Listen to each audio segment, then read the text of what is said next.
So hi guys, welcome to N academy let's take MP exam. And मैं वैशाली राय आप सभी का बहुत बहुत स्वागत करती हूँ।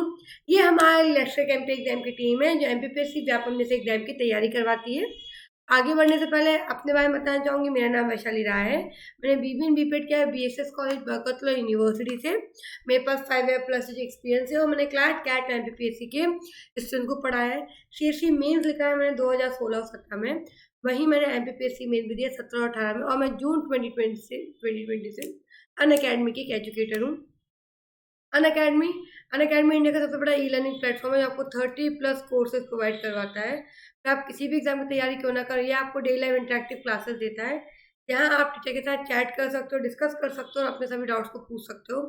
ये आपको लाइव टेस्ट एंड क्विज देते हैं, आप अपनी परफॉर्मेंस को डेली मंथली वीकली बेस पे इवैल्यूएट कर सकते हो। स्ट्रक्चर्ड कोर्स जो हम सिलेबस की लाइन पे लाते हैं ताकि आप सभी को हम क्वालिटी कंटेंट दे पाए एंड अनलिमिटेड ऐसे कभी आपसे कोई क्लास मिस हो गई है या किसी क्लास को दोबारा देखना है तो आप उसे डाउनलोड करके भी ऑफलाइन मल्टीपल टाइम देख सकते हैं।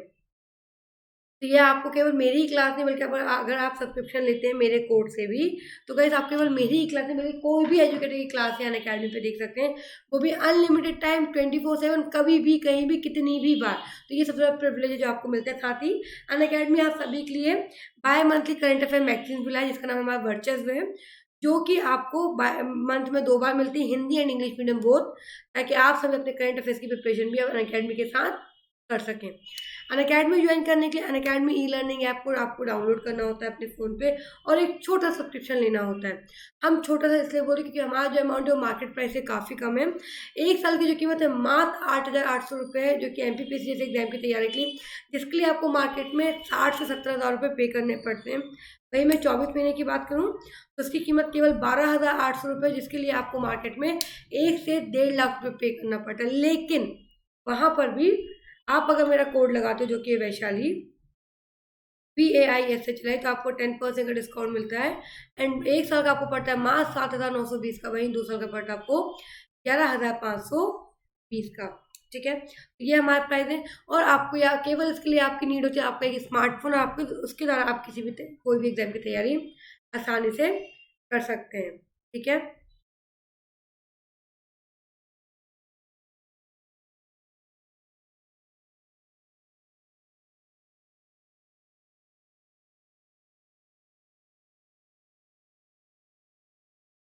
तो ये अनअकैडमी का रहता है। साथ ही अनअकैडमी इसके अलावा तो वही अगर आप मेरा कोड लगाएंगे तो 10% का डिस्काउंट मिलेगा आपको, और वो आपको एक साल का पड़ेगा मात्र 7,920 का, वहीं 2 साल का 11,520 का। वहीं मेरे कोर्सेज के बारे में बात करूँ तो मेरी ऑलरेडी आपको पता है 3 बजे हम लोग हिस्ट्री पढ़ रहे हैं। ठीक है, ठीक है, 3 बजे हम रोज ये पढ़ते हैं। तो आपको याद होगा कि ऑलरेडी हम लोग ईरानियन एडमिनेशन कंप्लीट कर चुके हैं, हम लोग सिंधु घाटी सभ्यता कंप्लीट कर चुके हैं, हम लोग वैदिक काल कर चुके हैं, हम लोग ऋग्वैदिक काल और उत्तर वैदिक काल कर चुके हैं, उत्तर ऋग्वैदिक काल कर चुके हैं। और हम साथ में जैनिज्म कर लिया हमने। बुद्धिज्म का हमारा आज पहला लेक्चर है, 2 लेक्चर और लगेंगे और हम पूरा बुद्ध को भी खत्म कर लेंगे और फिर हम स्टार्ट करेंगे हमारा क्या, जहाँ हम मौर्य के बारे में पढ़ेंगे। तो ये हमारा क्लियर हो गया। साथ ही जैसे हमारे कंप्यूटर में इन टॉपिक्स को देखूंगी, वहीं पर हमारा ऑलरेडी ये टॉपिक हम लोगों का 1 बजे चल रहा है जो ऑलमोस्ट नेक्स्ट वीक तक पूरा वाइंड अप हो जाएगा। तो मैंने आपको यूनिट पेपर 2 का इस खंड ए जो पूरा कंप्लीट करवा दिया। एंड इसके बाद मैं आपके लिए सोशियोलॉजी का लेक्चर लेके आने वाली हूँ जहाँ हम सोशियोलॉजी को पढ़ेंगे। ठीक है, वहीं 3 तारीख से मतलब पेपर 3 में हम लोग 16 दिसंबर से मैं आपके लिए एनवायरमेंट लेके आने वाली जो कि प्लस कोर्स पे होगा। तो गाइस देर मत करिए, सब्सक्रिप्शन ले लीजिए। जैसे ही हाईकोर्ट का डिसीजन आएगा तुरंत ही वो लोग फटाफट एग्जाम के कैलेंडर्स निकालेंगे एंड आपको बहुत कम टाइम में जो होगा एग्जाम की प्रिपरेशन करनी पड़ेगी। तो अभी सबसे अप्रोप्रिएट टाइम है कि आप सब्सक्रिप्शन ले लीजिए। साथ ही पेपर 4 की बात करूँ मैं तो ये जो है हमारा यूनिट 1 हमारा इसका कवर हो गया है। यूनिट 2 मैंने आपको अक्टूबर में कवर करवा दिया। यूनिट 3 या यूनिट 4 मैं आपको नवंबर एंड दिसंबर में केवल नवंबर में ही कंप्लीट करवा दूंगी, जो कि हमारा 12 नवंबर से हमारा जो कोर्स है वो चालू हो रहा है। 21 नवंबर तक मैं आपको यूनिट 3 करवाऊंगी। 23 नवंबर से हम लोग यूनिट 4 करेंगे, जो कि एंड ऑफ द मंथ तक या फर्स्ट वीक ऑफ दिसंबर तक हमारा पूरा वाइंड अप हो जाएगा। साथ ही मैं आपके लिए प्रारूप लेखन की क्लास की भी प्लानिंग करें, हम प्रारूप लेखन कंप्लीट करें ताकि हमारा जो है पेपर 6 हम कंप्लीट कर सकें। क्लियर? उसके बाद तो 1 बजे मेरी इंडियन पॉलिटी की क्लास होती है। जो कि हम ऑलरेडी कर चुके हैं अभी। एंड आज हम जो पढ़ेंगे मतलब जिसमें हम आज पर थ्योरीज ऑफ जो ऑर्गेनाइजेशन है, जो प्रबंधन के सिद्धांत है, वो पूरा कंप्लीट हो गया आज हमारा। अब जो हमारा बचा है जो आखिरी टॉपिक है, जिसमें 3 टॉपिक है, बेसिकली 3 टॉपिक दिए, एक और टॉपिक मैं आपको पढ़ाऊंगी क्योंकि जो मुझे लगता है थोड़ा सा इंपॉर्टेंट है पबेट के पर्सपेक्टिव से। ये हो सकता है उसमें हमारा जो MPPSC इक्वेशन दे दे। तो 4 टॉपिक्स हमारे बचे हैं, मुश्किल से 5 क्लासेस में हम वो पूरे मतलब 4 या 5 क्लासेस में हम वो पूरे को वाइंड अप कर देंगे। तो हमारा जो टॉपिक वाइज MC तो है, तो हमारा पूरा इंडियन पॉलिटी का जो यूनिट 5th है वो भी हो जाएगा, और जो पूरे 5 यूनिट है वो मैं ऑलरेडी आपकी कंप्लीट करवा चुकी हूँ। और हम लोग 3 बजे आज हम पढ़ रहे हैं, 2 दिन और लगेंगे। 19 को ऑफ रहेगा गाइज, तो 19 को कोई भी हमारी क्लास नहीं रहेगी, केवल हमारी क्लास अब 18 के बस 20 और 21 को रहेगी। तो हम लोग 17 को ये पढ़ रहे हैं, 18 को भी हम बुध पढ़ेंगे, 19 को ऑफ है, तो 20 को हम बुध को कंप्लीट कर देंगे। 21 से हम मौर्य काल को इसकी शुरुआत कर देंगे। वहीं रात में 9 बजे मैं MCQs के साथ आपको मिलूंगी, और प्रारूप लेखन की जो क्लास है बहुत जल्द मैं आपके लिए लेके आने वाली हूँ। तो जैसे ही होगा टाइम मैं आपको डेट कंफर्म कर दूंगी, हम कब से प्रारूप लेखन की क्लास को स्टार्ट कर रहे हैं, ठीक है। फिर जो हमारा प्रश्न पत्र 1 है, उसका जो इतिहास का जो खंड A है, जिसका अब हर से कंपलसरी के 30 मार्क्स के क्वेश्चन आएंगे, तो इकाई जो है जो हमारे प्राचीन इतिहास के अंतर्गत आता है वो आज हम कवर कर रहे हैं, और पूरा वाइंड अप करवा के ही मैं आपको यूनिट 2 पे जंप करेंगे, ठीक है। लेकिन मेरे सारे courses free of cost available नहीं गए, तो आपको कई कोर्सेज के लिए सब्सक्रिप्शन लेना पड़ेगा, तो ले लीजिए, नहीं तो आप काफ़ी लेट हो जाएंगे प्रिपरेशन की तैयारी करने में, और फिर एग्जाम हो जाएगा तो फिर आपको लगेगा कि आपको एग्जाम अगर आपका कोर्स ही कंप्लीट नहीं हुआ, ठीक है।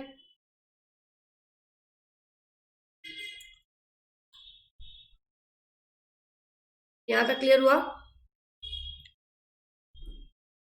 तो आज हम पेपर 1 की बात करें, तो ऑलरेडी हम लोगों ने सिंधु घाटी सभ्यता, वैदिक काल, उत्तर वैदिक काल और जो ईरानियन इन्वेजन, सिकंदर का आक्रमण, ये सब चीज़ें ऑलरेडी हमने कवर कर ली। हमने जैनिज्म या जैन धर्म हमने कवर कर लिया। अब हम आज बात करेंगे बुद्ध धर्म की। तो मैं कहीं कहीं आपको बता दूंगी जहाँ हमारा जैन धर्म के सिद्धांत और बुद्ध धर्म के सिद्धांत सेम वर्क करते हैं, वहाँ हम लोग बात कर लेंगे, वहाँ मैं आपको सारा बता दूंगी कि क्या सिमिलैरिटीज़ हैं, वो हम देख लेंगे। बाकी हमारा जैन धर्म हो गया कि जैन धर्म में हमारे महावीर स्वामी का जन्म कैसे हुआ, वो 24वें तीर्थंकर थे, 23वें तीर्थंकर कौन थे, बाकी 23 मतलब बाकी कौन थे, उन्होंने क्या सिद्धांत रखे, क्या उनकी शिक्षाएं थी जो हमें देखनी चाहिए। उन्होंने पंच महाव्रत की बात की, उन्होंने अणुव्रत की बात करी, उन्होंने हमारे त्रिरत्न की बात करी। तो कई चीज़ों के बारे में हम लोगों ने सब देख लिया। कुछ उनके और भी सिद्धांत के, अनीश्वरवाद हो गया, ठीक है, सियादवाद हो गया हमारा, ठीक है, अनेकांतवाद हो गया। तो इस तरह से उन्होंने कुछ सिद्धांत की बात, समानतावाद हो गया, तो कई तरह के उन्होंने बात करी, और उन सिद्धांतों को हमने पिछली 2 क्लासेस में डिटेल में देख लिया। तो पूरा हमारा जो जैन धर्म है वो हमारा कंप्लीट हो गया।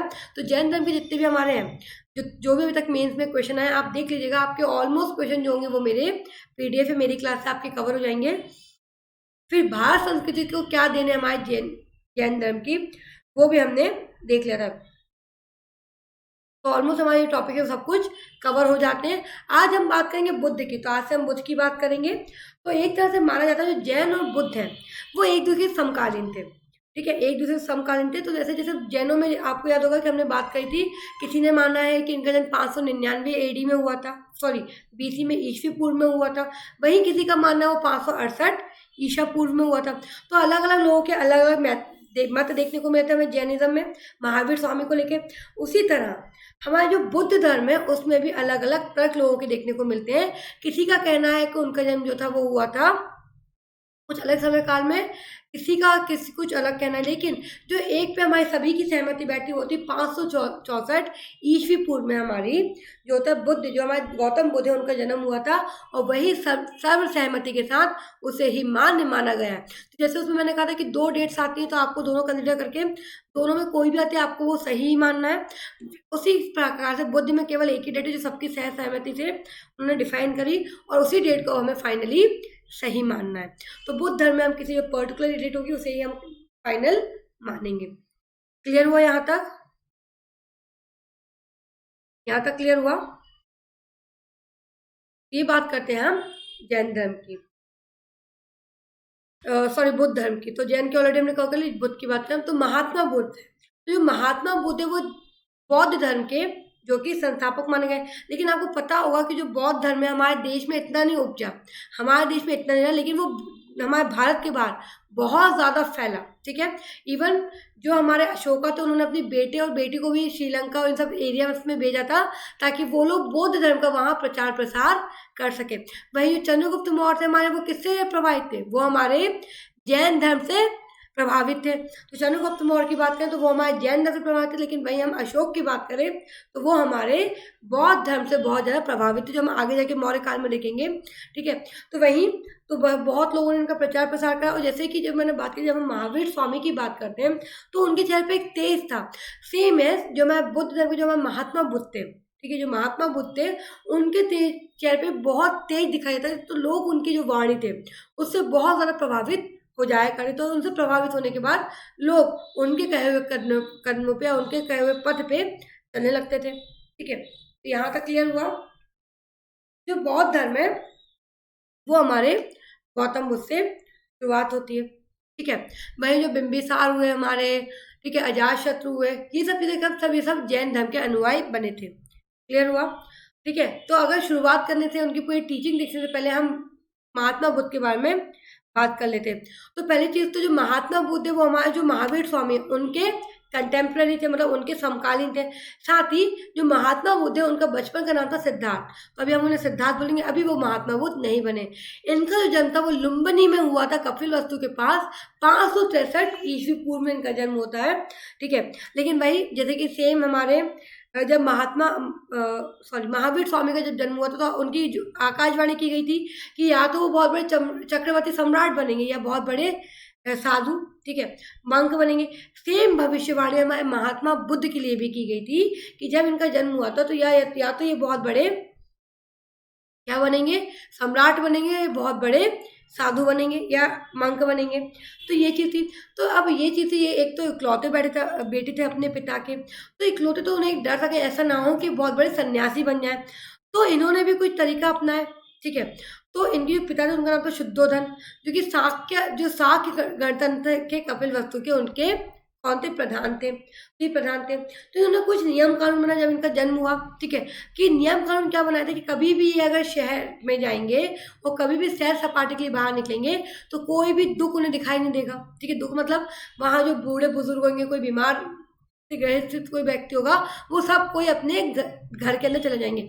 मतलब उन्हें हर जगह जो है केवल और केवल खुशियां ही दिखाई पड़ेंगी। इवन इनके लिए अलग अलग महल भी बनवाए गए थे, अलग अलग जगहों पे 3 महल बनवाए गए थे कि अलग मौसम, मतलब जैसे ऋतु चेंज होती है, जैसे मौसम बदला, जैसे सीजन चेंज हुआ, तो ये अपने जो महल थे, जो पैलेस थे, उसमें भी बदलते थे कि किसी पैलेस में वो ठंड गुजारते थे, किसी पैलेस में वो बरसात गुजारते थे, किसी पैलेस में वो अपनी गर्मियाँ गुजारते थे।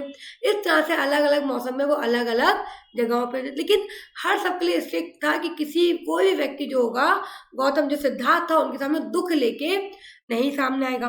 तो हमेशा उन्हें किस चीज का से अवगत कराया गया, हमेशा उन्हें खुशियां ही दिखाई गई थी, ठीक है। क्योंकि उनके पिताजी को बहुत डर था कहीं ये साधु संत ना बन जाए, क्योंकि उनका जो हृदय था बहुत मार्मिक था, बहुत ही दयालु था। तो ये डर हमेशा रहता था, तो हमेशा उन्हें ये कहा गया, ठीक है। तो ये बात हुई। अब जब सिद्धार्थ का जन्म हुआ था तो उसके कुछ समय बाद ही, मतलब 1 हफ्ते के अंदर उनकी जो माता थी उनकी मृत्यु हो गई। और जब उनकी माता की मृत्यु हो गई तो उनकी जो महामाया, ठीक है, जो महामाया थी, मतलब उनकी जो मौसी थी, उनसे उनके पिताजी ने शादी करी, जिसका नाम प्रजापति गौतमी था। उन्होंने इनकी का पालन पोषण किया था, तो उन्होंने इनका पालन पोषण किया था। और वही कि इन्हें अपने पिताजी जो थे, इनके जो पिताजी थे, वो बताना नहीं चाहते थे कि क्या दुख है, क्या चीज़ है। तो इनकी बहुत ही कम आयु में विवाह भी करवा दिया। तो 16 वर्ष की आयु में इनका विवाह करवा दिया गया एक बहुत ही खूबसूरत राजकुमारी यशोधरा से। तो इनका विवाह करवा दिया गया और वहाँ इन्हें एक पुत्र की प्राप्ति होती है जिसका नाम है राहुल। और ठीक है, लेकिन एक दिन क्या होता है कि ये अपने महल में रहते तो एकदम से इन्हें बाहर घूमने का मन होता है, ठीक है। इनको बाहर घूमने का मन होता है। तो एक इनका घोड़ा था चेतक, और ये इनका जो इनका सारथी भी था और इनका दोस्त भी था। उन्होंने बोला कि मुझे शहर घूमना है। तो इनके पिताजी कहते उस टाइम समय घर पर नहीं थे, ठीक है। और इन्होंने जिद करी तो सबने मना किया कि आपको परमिशन नहीं है कि आप बाहर जाके घूम सको, ठीक है। बट ये जो हमारे महात्मा बुद्ध सिद्धार्थ थे, उन्होंने उनकी बात को नहीं माना। और जब उन्होंने उनकी बात को नहीं माना और ये क्या गए, ये निकल गए कहाँ, बाहर शहर में। अब शहर में जाएंगे तो पहले जब ये निकला करते थे शहर में तो पहले से अनाउंसमेंट हो जाता था, मतलब जो बात बोल दी जाती थी कि कोई भी दुख जैसी कोई चीज़ उनके सामने प्रस्तुत नहीं करेगा। सन्यासी हुआ, डेथ हुई, ठीक है, दर्द हुआ, एज जो ओल्ड मैन हुए, उन सबको कभी भी इनके सामने नहीं लाया गया, ठीक है, कभी भी इनके सामने नहीं लाया गया। लेकिन अब जब ये एकदम से एक दिन नहीं माने और जबरदस्ती अपने घोड़े पे बैठ के अपने साथी के साथ कहाँ निकल गए, मार्केट की सैर पे। लेकिन अभी तक तो ऐसा कुछ हुआ नहीं मार्केट में, अब कुछ नहीं हुआ तो अब इन्होंने रियलिटी जानी। अब रियलिटी क्या जानी, जैसे ही ये बाहर बाहर गए तो एक कोढ़ की बीमारी होती जो पहले उस समय में छुआछूत, अब तो उसका इलाज है जिसे लेप्रोसी कहते हैं, ठीक है, कोढ़ की बीमारी थी जो हुआ करती थी जिसे छुआछूत मानते थे। तो जब उन्होंने पहली बार वो चीज़ देखी तो अपने दोस्त से पूछा ये क्या है, तो उन्होंने बोला ये एक बीमारी होती है जिसे छुआछूत माने। तो पहली चीज़ उन्हें वहां पता चली कि छुआछूत की बीमारी है। तो पहली चीज़ उन्हें क्या देखी, उन्हें कोढ़ की व्यक्ति को देखा, कोढ़ रहित कोढ़ हित मतलब कोढ़ के साथ जो व्यक्ति है उसे देखा। तो पहली चीज़ उन्होंने ये देखी, तो ये देखा कि ये चीज़ है, ठीक है। उसके बाद वो थोड़े से आगे और बढ़े, उसके बाद वो थोड़े से आगे और बढ़े तो वो क्या देखते हैं वहां, तो उन्होंने ये चीज देख ली, थोड़े से आगे बढ़े तो उन्होंने एक चीज और देखी कि जैसे वो आगे बढ़े तो उन्होंने एक बुजुर्ग मतलब वृद्ध या एक ओल्ड मैन को देखा। अब जब उन्होंने कभी ये चीज भी नहीं देखी थी पहले, क्योंकि सब चीजों को सबको तो अंदर कर दिया करते थे ना, उन्हें कुछ देखने ही जो दुनिया थी, जो सत्य था, उन्हें से हमेशा छुपाया गया था बचपन से ही, तो उन्होंने कभी ये चीज देखी नहीं। अब जब उन्होंने अपने दोस्त से बोला तो उन्होंने बोला ये मनुष्य जीवन का एक सत्य है कि एक समय पे आके व्यक्ति वृद्ध हो जाता है उम्र के साथ। दूसरा उन्होंने ये देखा, ठीक है, तो एक कोढ़ की बीमारी देखी, दूसरा उन्होंने ये देखा। तीसरा वो देखते हैं कि जो होता है ना, मृत व्यक्ति को देखा जिसे चार कंधों पे, मतलब वही चार कंधों पे लेके जाया था। उन्होंने पूछा ये क्या है, तो उन्होंने कहा ये भी एक जीवन का सत्य है कि अगर इंसान का जन्म हुआ है तो उसकी मृत्यु होना भी तय है। तीसरी चीज उन्होंने ये देखी, और चौथी चीज उन्होंने देखा एक सन्यासी को या सेंट को, या जैसे हम कहेंगे मंक को। चौथी चीज उन्होंने ये देखी, जब उन्होंने ये चीज देखी, ठीक है, इसे हम कहेंगे डेड बॉडी। तो उन्होंने देखा एक सेंट को, एक मंक को। जब उन्होंने ये चीज देखी, ये चारों चीजें देखी, तो उन्हें मतलब एक कहते हैं ना कि जिसे किसी रियलिटी का ज्ञान ही नहीं था, ठीक है, जब रियलिटी का ज्ञान नहीं था उसे एकदम से कोई सच का पता चला जो आज तक उसे एक मनुष्य जीवन का जो एक सत्य है उससे छुपाया जाएगा। अब वो वापस अपने महल में आते हैं, ठीक है, क्योंकि उन्होंने हमेशा हर्ष उल्लास ऐसी चीजों को ही अनुभव किया था, ऐसी कोई चीज उन्होंने अपने जीवन काल में कभी देखी ही नहीं थी। तो क्या हुआ, ये जब वापस आए कुछ दिन, मतलब जब वापस आए पूरे शहर से घूम के, तो इन्होंने कुछ दिन तक इन्होंने किसी से बात ही नहीं करी, मतलब ये किसी से बात ही नहीं करते थे, वो केवल चुपचाप बैठा करते थे, वहां हमेशा बैठे रहते थे। और एक दिन जब 29 साल की एज थी तो इन्हें ये मतलब कहाँ से अंदर से आत्मा आत्मा अंतर आत्मा जागी, ये गए अपनी वाइफ से मिले, और उस दिन उन्होंने सत्य की तलाश में और ज्ञान की तलाश में इन्होंने अपनी बीवी, बच्चे और वो जो शासन था, जो पूरा वर्ल्डली प्लेजर था, जो अपनी पूरी वेल्थ सबको रिनाउंस करके और ये सब कुछ छोड़ छाड़ के वहां से चले गए। तो 19 साल की उम्र में इन्होंने सब कुछ छोड़ के ये लोग आगे बढ़ गए। क्लियर हुआ यहाँ तक? तो सब कुछ छोड़ के ये आगे बढ़ गए, और आगे बढ़ गए और इन्होंने फिर अब बात है, अब वो सत्य की खोज में भटकने लगे, ठीक है। तो ऐसा नहीं था कि इन्हें एकदम से सत्य की खोज में भटकने लगे थे, तो एकदम से सच का ज्ञान नहीं हुआ था, एकदम से सत्य प्राप्त नहीं होता। इन्होंने उसके लिए कुछ तपस्या भी करी। तो जो ये घर से जब घर छोड़ के गए तो उसे कहते हैं महाविनिष्क्रमण, ठीक है। तो महाविनिष्क्रमण कहते हैं। तो एक बार हम थ्योरी भी पढ़ लेते हैं। कुछ समय बाद उन्हें यहाँ एक पुत्र जन्म लिया जिसका नाम राहुल रखा गया, लेकिन उनका मन सांसारिक से उचट गया था और वे 29 वर्ष की आयु में अपनी पत्नी पुत्र को राजमहल में छोड़कर सत्य व ज्ञान की खोज में निकल गए। इस घटना को महाविनिष्क्रमण के नाम से पुकारा जाता है। 4 घटना हुई हैं इनके जीवन में, जिसके बारे में अब हम डिटेल से बात करेंगे। क्लियर? यहाँ तक क्लियर हुआ?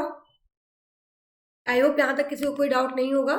अब बात करते हैं, अब इन्होंने ज्ञान की प्राप्ति, अब इन्होंने कहा किसने ने घर छोड़ा अपना, सब कुछ क्यों त्यागा, ज्ञान और सत्य की खोज में। अब क्या हुआ, ठीक है। स्टार्ट करते जब ये अपने ज्ञान की प्राप्ति के लिए, तो इन्होंने शुरुआत कहाँ से करी? तो सिद्धार्थ क्या हुआ, वैशाली नाम की एक जगह है, ठीक है।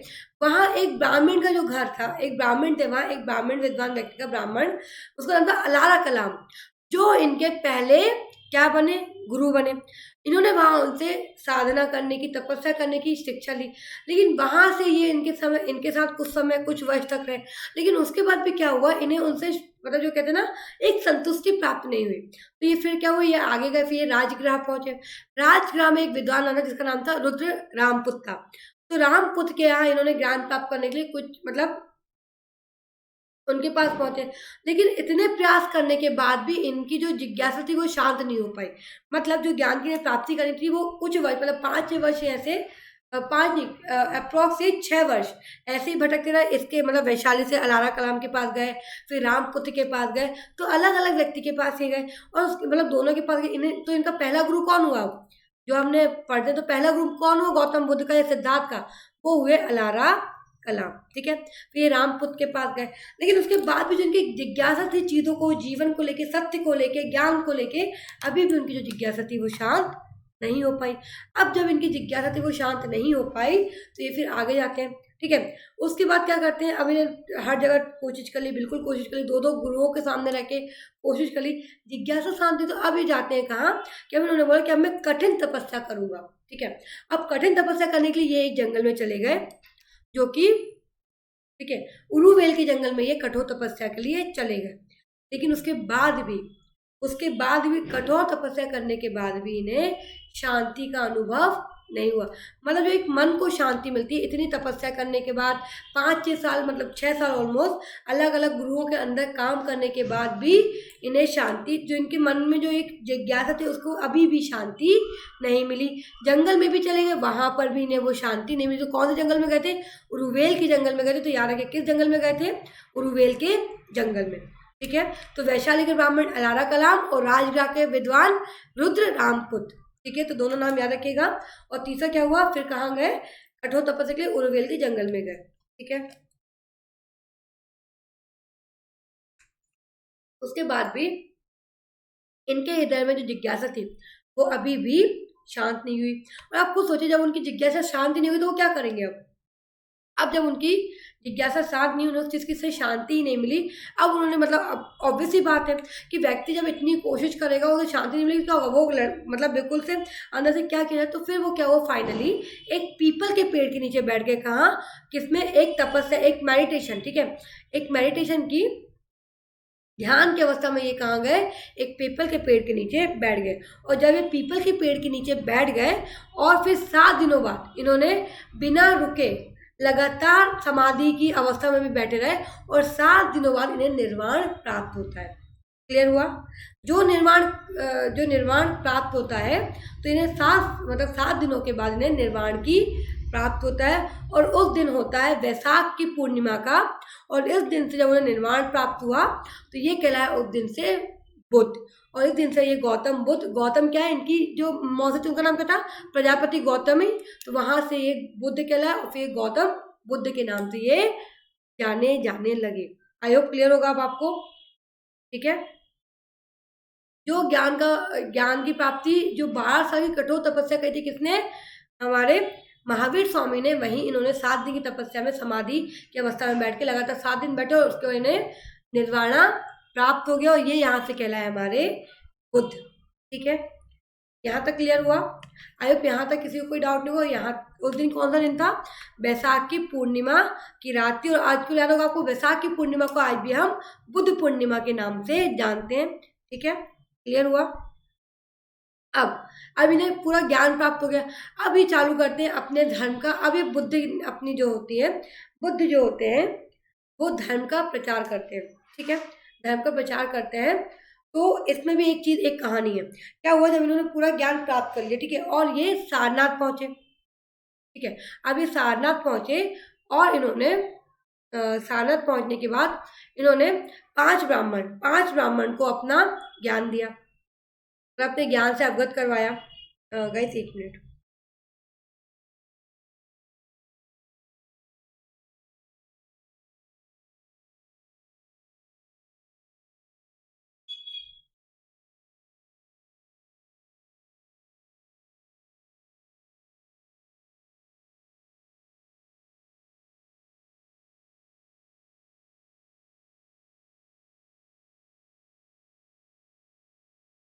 ठीक है। तो यहाँ तक हुआ।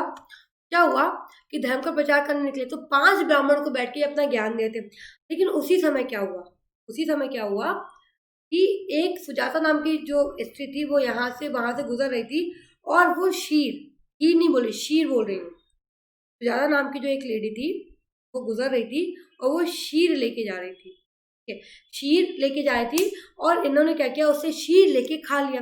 तो पांचों ब्राह्मणों ने बोला कि तुम ज्ञान का मतलब आप ये चीज कर रहे हो, आप जो हमें ज्ञान दे रहे हैं, लेकिन आपको तो अपनी भूख ही कंट्रोल नहीं हो रही है। तो क्या हुआ, ये जो पांचों ब्राह्मण थे ये उन्हें छोड़कर चले गए। ठीक है, लेकिन जो पीर ने पहला ज्ञान दिया, ठीक है, पहला, लेकिन उसके बाद जो पहले अनुयायी थे वो ये पांचों ब्राह्मण जो थे उनके पहले अनुयायी भी बने थे, जिसे हम धर्मचक्र परिवर्तन के नाम से जानते हैं। जब इन्होंने अपना पहला जो सरमन दिया, जो कहा जाता है सारनाथ में देते, उसे हम धर्मचक्र परिवर्तन नाम से जानते हैं। क्लियर? यहाँ तक क्लियर हुआ?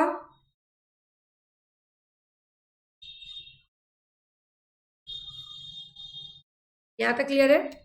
उसके बाद ठीक है, जब उन्होंने सारनाथ से आगे बढ़े, तो सारनाथ से आगे बढ़ने के बाद वो फिर काशी गए, कौशल गए, मगध गए, वज्जी गए। तो आपको याद होगा ना, अपन ने पढ़ा था, ये जब हम लोग महाजनपद पढ़े थे, तो ये सारी महाजनपद है, काशी, कौशल, मगध, वज्जी, सब आसपास की पूरी महाजनपद है, जो कि हमें बिहार, उत्तर प्रदेश, बंगाल के आसपास के क्षेत्र के अंतर्गत आती है। तो ये लोग अलग अलग जगह गए थे और उन्होंने अलग अलग जाके इन सब चीज़ों, मतलब जो लोग थे उनको अपनी टीचिंग, तो इनके क्या, जब ये अलग अलग जगह पे भटक करते थे, इनके हजारों की तादाद में, मतलब हजारों लोग इनके अनुयायी भी बन गए थे अलग अलग क्षेत्र में जाके। ठीक है, ठीक है, वहीं, ठीक है, उसके बाद मगध की सम्राट बिंबिसार अजातशत्रु, तो ये भी बौद्ध धर्म के अनुयायी बन गए। ठीक है, और फिर आता है महापरिनिर्माण। तो क्या हो गया, एक होता है महा विनिष्क्रमण, जहां उन्होंने घर को त्यागा। निर्वाण, जब उन्हें बहुत ज्यादा तपस्या करी, मतलब 5-6 साल, तो 35 वर्ष की आयु में इन्हें निर्वाण की प्राप्ति हुई। और जो 35 वर्ष की आयु में इन्हें निर्वाण की प्राप्ति, वो क्या कहलाई हमारी, निर्वाण। फिर तीसरा आया धर्मचक्र परिवर्तन, जहाँ इन्होंने अपना पहला सरमन दिया, जबकि 5 कौन थे, हमारे 5 ब्राह्मणों को दिए, तो वो कहलाया महा धर्मचक्र परिवर्तन। और अभी आया महापरिनिर्वाण, जहां इनकी 80 साल की एज में डेथ हो गई, जो कि 483 में बीसी में ईस्वी पूर्व में इनकी डेथ हो गई। और इनकी जो डेथ थी वो कुशीनगर में हुई थी, जो हमने महाजनपद वाले में मैंने आपको बताया ना कि वहीं दोनों ही मल्ल जो हमारी महाजनपद थी, उनका भाग था कुशीनगर। ठीक है, तो वो कहलाया हमारा महापरिनिर्माण। लेकिन एक चीज थी, जो इनकी डेथ हुई थी ना, तो उसकी भी एक कहानी है कि इनके एक अनुयायी थे। ठीक है, इनके एक अनुयायी थे जो इनके लिए भोजन लेके आए। वो ये बात जानते थे कि वो जो भोजन है वो एक मांसाहारी भोजन है। ठीक है, और वो जो है वो पोर्क है, मतलब जो सुअर का मांस होता है वो है, जो है वो पोर्क है। उसके बाद भी क्या होता है, केवल इनके जो फॉलोवर्स, इनके एक अनुयायी थे जो ये लेके आए थे, इनके शिष्य थे जो इनके, वो इन्हें लेके आए, तो ये जानते हुए भी उन्होंने उस भोजन को ग्रहण कर लिया था। और ग्रहण करने के कारण इनके पेट में कोई परेशानी हुई, और उसके कारण जो होता है इनकी डेथ हो गई थी।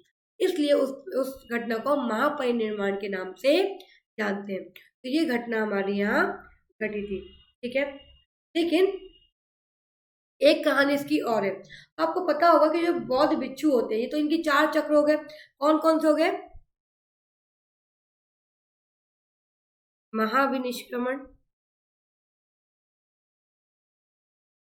एक कहानी और है जो मैं आपको सुना दूंगी, फिर हम आगे इनकी शिक्षाओं पे जाएंगे। फिर आता है हमारा महाविनिष्क्रम के बाद हमारा आता है इसका निर्वाणा।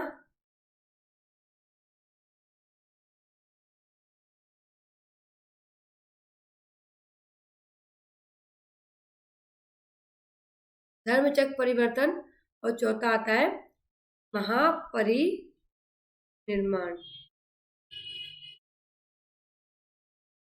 तो ये 4 आते, लेकिन इसमें एक और कहानी है। तो क्या हुआ था, जब ये कहीं गए, तो आपको पता होगा ये लोग जो थे वो मतलब इनके जो सेम चीज थी ना, कि अगर ये लोग बौद्ध भिक्षु बने तो ये भिक्षा लेके ही खाएंगे। तो क्या हुआ, ये एक घर में गए थे भिक्षा लेने, जो बहुत पॉपुलर स्टोरी है, शायद आप लोगों ने पहले भी सुनी हो। ठीक है, तो ये भिक्षा लेने गए थे। तो क्या होता है, जब ये भिक्षा लेने जाते हैं, तो वहाँ एक लेडी होती है। जब ये वो वहाँ बोलते हैं कि भिक्षा हम दे, जो भी ये लोग बोलते होंगे, जब ये भिक्षा लेते, तो उस लेडी ने इनसे क्या बोला कि तुम शरीर से तो बहुत हट्टे कट्टे हो, काम करके मजदूरी करके क्यों कुछ नहीं कराते हो, ऐसे भीख क्यों मांगते हो, ठीक है। तो उन्होंने बोला कि जी हाँ मैं खेती करता हूँ। तो उन्होंने पूछा, उस लेडी ने पूछा कि आप किस चीज़ की खेती करते हो। तो उन्होंने बोला कि मैं ज्ञान की खेती करता हूँ, ठीक है। जो विवेक और वैराग्य है वो मेरे औजार है, जो सत्य और अहिंसा है वो मेरे बीज है, जो त्याग है वो मेरा पानी है, ठीक है। तो इस तरह से उन्होंने अधिक अलग अलग चीज़ें बताई थी। और जो श्याम और धाम है वो मेरे कार्य। तो मैं इस तरह से अपने ज्ञान की खेती को करता हूँ। तो ये सब चीज़ें उनके साथ कही गई थी। और उस जो फिर वो लेडी थी वो फिर उनके सामने कुछ बोल नहीं पाई, वो बिल्कुल चुप हो गई, ठीक है। तो ये जो था, ये महापरिनिर्वाण जो था, मतलब इससे पहले वो ऐसे गए थे और एट लास्ट वो 80 साल की उम्र में उनकी डेथ हो जाती है, जिसे हम महापरिनिर्वाण के नाम से जानते हैं। आई होप सबको क्लियर होगा यहाँ तक। अब बात करते हैं महात्मा बुद्ध की शिक्षा और सिद्धांत की। तो इनकी जो शिक्षा और सिद्धांत है ना, बहुत कुछ जैनिज्म से रिलेटेड है, बट जो जैनिज्म है उससे थोड़े से लिबरल देखे गए हैं। जो जैनिज्म है उससे थोड़े से लिबरल देखे गए हैं। बाकी जो है ये जो है बुद्ध जो है हमारे, उनकी जो कुछ ज्ञान और शिक्षा है वो बहुत कुछ मिलती जुलती। जैसे उन्होंने अपने जीवन के 4 आर्य सत्य बताए। अब 4 आर्य सत्य क्या है? तो महात्मा बुद्ध के 4 आर्य सत्य प्रतिपादित किए जो सब स्थानों पर और सभी कार्यों में लागू होते हैं। ये सत्य या सिद्धांत महात्मा बुद्ध की शिक्षाओं के आधार है। और आर्य सत्य चतुर अष्ट कहलाते हैं, ठीक है, चतुर अष्ट कहलाते हैं। तो ये 4 आर्य सत्य हैं, ठीक है। तो ये 4 आर्य सत्य कौन कौन से हैं? तो एक होता है दुख, दूसरा है सब्बम दुक्खम, फिर आता है सब्बम दुक्खम निरोधय, और फिर आता है क्या, दुक्खम निरोध मार्ग। इस तरह के 4 जो है वो आर्य सत्य। पहला होता है सत्य, दुख। तो जो आपको याद होगा, जब ये बाहर निकले थे, जब ये घर से, तो उन्होंने क्या किया, अब तक इन्हें दुख के बारे में कोई ज्ञान ही नहीं था। लेकिन जब वो घर से बाहर निकलते हैं उस दिन चुपचाप, जब उन्हें ये चीज़ देखने को मिलती है, ठीक है, तो उन्होंने बोला कि जो संसार है वो दुखमय है, मतलब जो संसार है वो दुख से भरा हुआ है। और अलग अलग अनंत प्रकार के, अनेक प्रकार के दुख हमें देखने को मिलते हैं। पहला होता है वृद्धावस्था, ठीक है। फिर होता है कि प्रिय का वियोग, फिर का रोग, जो उन्होंने कोष्ठ रोग तो देखा था। फिर होता है मृत्यु, और फिर होता है इच्छाओं की पूर्ति ना हो पाना। जैसे मैंने आपको जैन में बताया था कि दुखों का कारण क्या है, कि सुख ही दुख का कारण। जैनिज्म में हमें बोलते हैं सुख ही दुख का कारण। तो क्या होता है कि मान लीजिए आपकी कोई इच्छा, जैसे मैंने आपको बोला कि आपको BMW खरीदनी है, अब आप वो चीज़ ना खरीद पाए, तो क्या होगा, आपके डिजायर्स हैं, जो आपकी इच्छा है वो पूरी नहीं हुई। और जब आपकी इच्छा पूरी नहीं होगी तो क्या होगा, आपको दुख होगा। तो डिजायर्स ही, जो व्यक्ति की इच्छा है, वो भी दुख का एक कारण है। और संसारिक मनुष्य इन दुखों से कभी नहीं बच सकता है, इसलिए यह संसार दुखों, कष्टों और शोकों से परिपूर्ण है। आई होप आपको क्लियर हो गया होगा जो मैं समझा रही हूँ, कि ये जो संसार है पूरा किससे भरा हुआ है, दुखों से भरा हुआ है। और अलग अलग प्रकार के दुख हैं, कि व्यक्ति बूढ़ा हो रहा तो भी उसे कई तकलीफें होंगी, अगर वो अपने प्रियजन से अलग हो रहा तो भी उसे दुख होगा, मृत्यु है तो वो भी एक दुख होगा।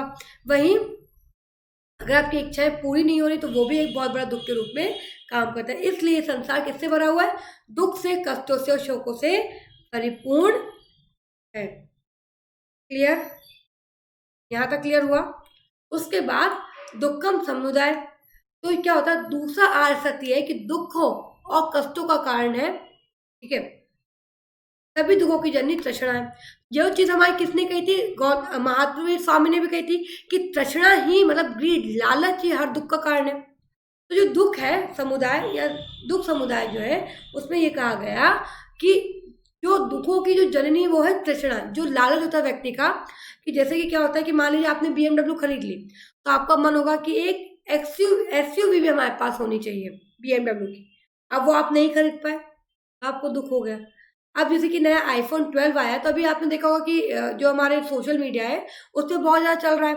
तो व्यक्ति के पास अगर iPhone 11 है, उसने खरीदा ही है अभी, और iPhone 12 आ जाए, तो अब उसकी क्या इच्छा होगी कि यार मैं काश iPhone 12, तो वो उसका दुख का।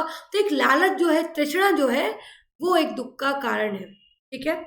और तृष्णा का कारण ही अहंकार, कले, राग, द्वेष, मोह, ममता आदि उत्पन्न होती है। और तृष्णा के कारण ये बाकी चीजें भी हमारे अंदर, व्यक्ति के अंदर उत्पन्न होती है। और व्यक्ति के अंदर अगर ये सब चीजें उत्पन्न होगी तो वो भी एक दुख का कारण बन जाती है। ये चीज है ना, मोह माया, जो कहते हैं ना, मोह माया त्याग दीजिए। तो आपको देखा होगा जो भी मंक बनता है, जो भी साधु सन्यासी बनता है, सबसे पहले वो अपनी मोह माया को ही त्यागता है। क्लियर हुआ यहाँ तक। उसके बाद बाद होगा दुख निरोध। तो दुखों का कारण जैसे कहा कि तृष्णा, ठीक है, और उन्होंने ये कहा कि आप उससे तभी ही निजात पा सकते, तभी आप उससे निरोध कर सकते जब आप दुखों का अंत करें। तो दुखों का जो अंत है वो संभव है, लेकिन उससे क्या होगा कि आपको अपनी तृष्णा की समाप्ति करनी पड़ेगी। दुखों का कारण क्या है? तृष्णा। तृष्णा की समाप्ति कर देंगे तो आप दुख से बाहर निकल सकते हैं, ठीक है। और यही एक कारण है जिससे व्यक्ति क्या होगा, अपने लालच का नाश कर देगा तो मनुष्य क्या होगा, दुख और सुख की जो साइकिल है उससे बाहर निकल आएगा और उसके बाद ही निर्वाण प्राप्त कर पाएगा। निर्वाण जो है वो दोनों, निर्वाण जो है आपको याद होगा कि दोनों ही, चाहे हमारा बौद्ध हो चाहे हमारा जैन हो, दोनों में ही अल्टीमेट एम क्या बताया गया है, मतलब जो अंतिम लक्ष्य क्या बताया गया है, निर्वाण की प्राप्ति। तो इंसान जब उस निर्वाण की प्राप्ति मतलब जो होता है दुखों के में जब तृष्णा को खत्म कर लेगा और अपने लालच के छुटकारा पा लेगा तभी वो निर्वाण प्राप्त कर सकता है, ठीक है। उसके बाद दुख निरोध मार्ग। अब इन दुख का अभी तो पता नहीं कि तृष्णा, लेकिन तृष्णा कैसे खत्म करनी है तो उसके लिए भी गौतम बुद्ध ने अष्टांग मार्ग के बारे में बताया गया। तो अभी अष्टांग मार्ग क्या है इसके बारे में आज हम बात करेंगे। तो किस तरह से आप अपने हृदय की तृष्णा को या किसी चीज को भी खत्म कर सकते हैं, तो उसके लिए जो गौतम बुद्ध है उन्होंने अष्टांग मार्ग के बारे में बात करी है, ठीक है। तो कौन कौन से अष्टांग मार्ग है हमारे, तो जो 8 ऑक्टोगोनल फ्रूट है या फिर अष्टांग मार्ग, इंग्लिश में भी आप इन्हें अष्टांग मार्ग लिखिएगा, ठीक है। एंड गाइस आपको पीडीएफ ऑलरेडी मैंने आपको कहाँ तक की पीडीएफ आपको मैं दे चुकी हूँ, मैं आपको जैनिज्म मतलब जैन से पहले तक की आपको सारी पीडीएफ में अवेलेबल करवा चुकी हूँ। जैनिज्म और बुद्धिज्म की मैं पीडीएफ आपको एंड ऑफ द जो हमारी वीक होगी उसमें सारी पीडीएफ मैं अवेलेबल करवा दूंगी। तो आपके पास यहाँ तक की पूरी पीडीएफ आ जाएगी। यूनिट 1 की पीडीएफ आ गई आपके पास एथिक्स की, यूनिट 2 की पीडीएफ आ गई आपके पास एथिक्स की, यूनिट 3 जैसे हमारा खत्म होगा मैं आपको उसकी पीडीएफ भी अवेलेबल करवा दूंगी। एंड उसके बाद हमारा क्या बचता है, यूनिट 5 जो होता है आधा ऑलरेडी मेरा बन गया है। जैसे हमारा यूनिट 5 खत्म होगा मैं यूनिट 5 की आपको पॉलिटी की पूरी ही पीडीएफ आपको अवेलेबल करा दूंगी, ठीक है। तो वो पीडीएफ भी मैं आपकी पूरी आपको अवेलेबल करवा दूंगी। जैसे यूनिट 5 की मैं अवेलेबल करवा दूंगी, कोशिश करूंगी मैं आपके लिए कि हम लोग जो 1 2 3 और यूनिट है उसकी भी एक में पर्टिकुलरली यूनिट वाइज आप सभी को पीडीएफ अवेलेबल करा दूँ, ठीक है। क्लियर, यहाँ तक क्लियर हुआ? आई होप सभी को सब कुछ क्लियर होगा गाइस यहाँ तक।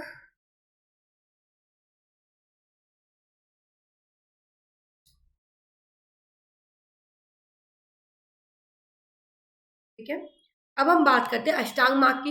तो पहला अष्टांग मार्ग है सम्यक दृष्टि, मतलब हर चीज को आप एक दृष्टि से देखिए, मतलब सही दृष्टि से देखिए। अब जैसे हमने कहा था ना कि हर चीज को देखेंगे, जैसा आपने कल ही हमने बात करी थी तो उन्होंने क्या बोलता है शाद बाद में कि एक चीज को देख के 7 तरीके होते हैं। जैसे कि ग्लास आधा खाली है और ग्लास आधा भरा है, तो हमेशा आप सही दृष्टि से, तो क्या सही दृष्टि क्या होगी, पॉजिटिव व्यू से देखिए, सही दृष्टि से आप किसी भी चीज को देखिए, सत्य की दृष्टिकोण से देखिए, सही दृष्टिकोण से देखिए। तो सम्यक दृष्टि है राइट व्यू, सत्य दृष्टिकोण से आप किसी भी चीज को देखिए। राइट इंटेंशन या सम्यक संकल्प, अगर आप किसी भी चीज को देखें तो आपका जो संकल्प होगा, जो आपका इंटेंशन होगा वो सही होना चाहिए। किसी भी कार्य को करने से पहले हर व्यक्ति का एक इंटेंशन होता है कि आप उस कार्य को किस इंटेंशन से कर रहे हो। तो वही है कि आपको जो इंटेंशन होता है किसी भी कार्य को करने का वो सही होना चाहिए। स्पेलिंग मिस्टेक है, ठीक है, यहाँ टी आना चाहिए था। तो राइट इंटेंशन है सही सम्यक संकल्प, सत्य संकल्प से आप एक कार्य, तो ये राइट व्यू हो गया, राइट इंटेंशन। तो सही आपका इंटेंशन, आप कहते हैं ना कि कभी आपसे कोई गलती हो जाए, आपको किसी को नॉर्मल लाइफ में जो हमारा होता है कि आप कभी किसी को दुख पहुंचाए तो आप क्या बोलते हैं कि मेरा इंटेंशन गलत नहीं था काम करने का, हो सकता है वो गलत रूप में आपके सामने आया हो, तो ये होता है ना। तो वही सम्यक संकल्प या फिर आपका जो इंटेंशन है वो सही होना चाहिए। क्लियर हुआ यहाँ तक कि आपका इंटेंशन हमेशा सही होना चाहिए। फिर आता है सम्यक वाक्य सत्य वचन, आप जो भी अपने मुख से निकाल रहे हैं वो सत्य निकालिए, सही निकालिए, कुछ भी झूठ नहीं बोलिए। और आपने याद होगा कि हमारे जैनिज्म में भी जो उनके 5 महाव्रत थे उसमें सत्य भी एक जो था वो महाव्रत था। तो राइट स्पीच, सही बोलिए, अच्छा बोलिए, मधुर बोलिए, किसी को भी दुख मत पहुंचाइए अपनी वाणी से। तो राइट स्पीच। फिर आता है हमारा राइट एक्शन, सम्यक कर्म। जो आप किसी भी कार्य को कर रहे हो तो वो सही एक्शन, मतलब किसी भी कार्य करने को सही तरीके से करिए, सही इंटेंशन से करिए उस कार्य को, ठीक है। तो सत्य का कर्म करिए, वो कार्य जो होगा वो सही इंटेंशन, सही एक्शन के द्वारा करिए। तो ये भी यहाँ कहा गया है। क्लियर। अब आते हैं बच्चे 4, राइट लाइवलीहुड। आप अपना जो जीवन है तो वो सदाचार पूर्ण जीवन को का व्यतीत करें, मतलब जो जीवन है वो अच्छे से जिए, मतलब आपके नैतिक होना चाहिए, एथिक्स होने चाहिए, उन सब के साथ आप अपने जीवन को जिए। मतलब ऐसा नहीं कि आप कुछ भी करें, किसी को दुख पहुंचाएं। तो सम्यक जीविका की बात करिए, तो सदाचार पूर्ण जीवन को आप व्यतीत करिए, तो उसकी बात यहाँ कही गई है, ठीक है। सदापूर्ण जीवन दीजिए। राइट इफर्ट्स, सम्यक व्यायाम, सत्य कर्मों को करने के लिए उद्यत रहने और बुरे कर्मों को दूर रहना। तो क्या होगा, एफर्ट जो होगा किसी अच्छे कार्य में आप अपना एफर्ट डालिए, और जो बुरे काम है उससे आप दूर रहिए। तो आपको जो एफर्ट्स होना चाहिए वो सही डायरेक्शन में होना चाहिए। क्या सही डायरेक्शन होगा कि किसी भी कार्य को करने के लिए वो उचित कार्य हो, उसी में वो करिए, ठीक है। 7वां हमारा आता है राइट कंसंट्रेशन, जिसे हम कहते हैं सम्यक स्मृति, दृढ़ता से सम्मार्ग पर चले। तो जो आप किसी भी मार्ग पे चल रहे हैं तो आप उसे किसी दृढ़ता के साथ उस मार्ग पे आगे चले। मतलब आप जैसे हम कहते हैं ना, अगर आप कुछ पढ़ें तो कॉन्सेंट्रेशन के साथ पढ़िए, कहते हैं ना कि कॉन्सेंट्रेशन के साथ पढ़िए। और अगर जैसे आपको MPPSC, UPSC या किसी भी एग्जाम को क्रैक करना है तो आपको कॉन्सेंट्रेशन, पूरा ध्यान किस चीज पर होना चाहिए कि आपको आपके लक्ष्य की प्राप्ति करनी है, राइट। वही बात है सम्यक स्मृति है, राइट कंसन, यहाँ भी स्पेलिंग गलत है, कॉन्सेंट्रेशन। राइट कॉन्सेंट्रेशन की यहाँ बात करी गई। और आखिरी बात कहते हैं राइट माइंडफुलनेस या सम्यक समाधि, कि आप जब अगर कभी व्यायाम कर रहे हैं तो आपकी जो समाधि, जो आप व्यायाम कर रहे हैं या फिर आप क्या बोलते हैं एकाग्रता, या फिर आप कभी कॉन्सेंट्रेट कर रहे हैं, एकाग्रता लगाए दिमाग को शांत कर रहे हैं, जो हम मेडिटेशन कहते हैं वो कर रहे हैं, तो बिल्कुल एकाग्रता के साथ उसे करिए, सम्यक समाधि। क्लियर हुआ? आई होप यहाँ तक सबको क्लियर होगा। अब उन्हें 10 साल 10 चॉल्स की बात भी करी है। तो एक आपको अष्टांग, मतलब 4 उनके आर्सत पर चल गए, 4 आर्सत में जो मार्ग थे उसके अष्टांग मार्ग है, अष्टांग मार्ग आपको पता चल गए। अब बात करते हैं इनकी एको कंसेप्ट के बारे में, 10 साल के 10 सॉल्स की। तो ये चीज क्या है? तो अगर हम इसकी बात करें तो बौद्ध धर्म में आचार शुद्धि पर बल देता है, ठीक है, कि आपका आचरण कैसा है, और आचरण शुद्धि पे तो हमारे जैनिज्म में भी ध्यान दिया है। तो इस शुद्धि के लिए महात्मा बुद्ध ने 10 नियमों का उपदेश, जिन्हें 10 शील कहा जाता है, 10 शौल, 10 साल के नाम से हम जानते हैं। पहले 5 नियमों का पालन गृहस्थ और सब भिक्षुओं को करना चाहिए। तो जो जैसे याद होगा आपने, हमने वहां भी पढ़ा था, तो स्टार्टिंग में जो उन्होंने 10 जो थी 8 बातें शायद कही थी, उनमें से कुछ बातें सभी को करना जरूरी था, ठीक है। जो एक मैरिड लाइफ जी रहे हैं उन्हें भी, जो एक गृहस्थ जीवन जी रहे हैं उन्हें भी वो करना आवश्यक था। लेकिन बाकी जो थे, जो भिक्षु होते, जो जैन मुनि होते, उन्हें भी सब कुछ करना, फॉलो करना आवश्यक था। वैसे ही इन्होंने 10 की बात करी, जैसे 5 जो है वो गृहस्थ जीवन वाले जो लोग हैं उन्हें करना आवश्यक होता है। वही जो भिक्षु होते हैं, जो अलग अलग भिक्षु होते हैं, वो सभी को करना वो 10 के 10 अनिवार्य होता है। बल्कि जो गृहस्थ जीवन जी रहा है उसका केवल जो स्टार्टिंग के 5 है उन्हें करना आवश्यक बोला गया है। तो 2 तरह के होते हैं, एक मेल और फीमेल, क्योंकि जो बौद्ध धर्म थे उनमें भी जो बौद्ध भिक्षुणी थी उनके लिए भी हो गए थे, मतलब वो जो फीमेल थी वो भी हो गई, क्योंकि इन लोगों ने भी इक्वलिटी पे फोकस किया है। तो हम वो बात करेंगे इक्वलिटी वाली, आगे हम देखेंगे उनके और सिद्धांत, तो वहां हम इक्वलिटी के बारे में भी बात करेंगे। तो पहले 5 नियमों का पालन गृहस्थों और सब भिक्षुओं को करना चाहिए, तो सभी को करना चाहिए, और जो पूरे 10 है वो पूरे भिक्षुओं को करना चाहिए। तो ये 10 सील क्या है? तो अहिंसा का पालन करना, तो अहिंसा के पालन की बात करिए तो याद होगा अहिंसा का जो पालन, लेकिन वो जैन धर्म में और ज्यादा कठोरता से करने की बात की, लेकिन उतनी कठोरता से हमारे जो बौद्ध धर्म है उसमें नहीं कहा गया अहिंसा को पालन करना। आपने देखा होगा ना कि वो लोग प्याज और लहसुन और आलू क्यों नहीं खाते हैं? क्योंकि उनका कहना है कि जब जमीन में से वो निकलते तो कई कीटों की, कई कीटाणुओं की, या कहेंगे कई इंसेक्ट्स की डेथ हो जाती है उनकी। तो ये हिंसात्मक चीज है, इसलिए उन्होंने वो चीज, लेकिन जो अहिंसा की बात करी गई है 10 शौल में, बौद्ध धर्म में थोड़ा सा कम रिजिडिटी है, मतलब कम रिजिडिटी देखने को मिलती है। सदैव सत्य बोले, तो ये चीज भी आपने देखी होगी कि जो हमारे थे सदैव सत्य बोले, तो सत्य जो था हमारे जैन धर्म में हमने सुना था। जैन धर्म में क्या था? सत्य, इंसान को मजाक में भी असत्य नहीं बोलना चाहिए, ये बोला था, और किसी के डराने धमकाने पे भी असत्य नहीं बोलना है, ऐसी बात कही थी। वही चीज हमारे बौद्ध धर्म में बोला गया कि हमेशा मनुष्य को सत्य बोलना चाहिए, चाहे कैसी भी अवस्था में वो हो। क्लियर हुआ यहाँ तक?